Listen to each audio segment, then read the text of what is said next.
নমস্কাৰ ডিডি আপডেটলৈ স্বাগতম office of the mission director সমগ্ৰ শিক্ষা অসমৰ তৰফৰ পৰা এখন অতি গুৰুত্বপূৰ্ণ নটিফিকেশ্যন প্ৰকাশ কৰা হৈছে জাননীখনৰ বিষয় হৈছে request to attend the program of ceremonial distribution of incentive to 11,594 A+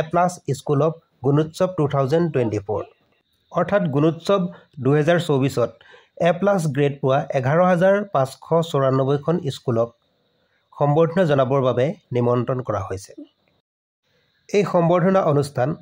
অহা 27 মাৰ্চ 2025 তাৰিখে শ্ৰীমন্ত শংকৰদেৱ ইণ্টাৰনেশ্যনেল অডিটৰিয়াম কলাক্ষেত্ৰ খানাপাৰা গুৱাহাটীত অনুষ্ঠিত হ'ব এই পত্ৰখনত আৰু এটা গুৰুত্বপূৰ্ণ কথা লিখিছে সেয়া হৈছে the Gunotsav 2025 result will be also' be declared on the same day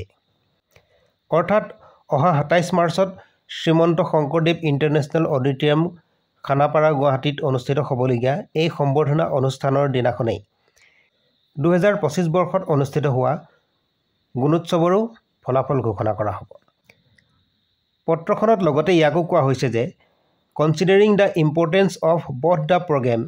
U are requested to attend the program and reach the venue by 10 AM হ'বলগীয়া দুয়োটা অনুষ্ঠানৰ গুৰুত্ব উপলব্ধি কৰি সভাস্থলীত পুৱা 10 বজাৰ আগত প্ৰৱেশ কৰিবলৈ সকলোকে অনুৰোধ জনোৱা হৈছে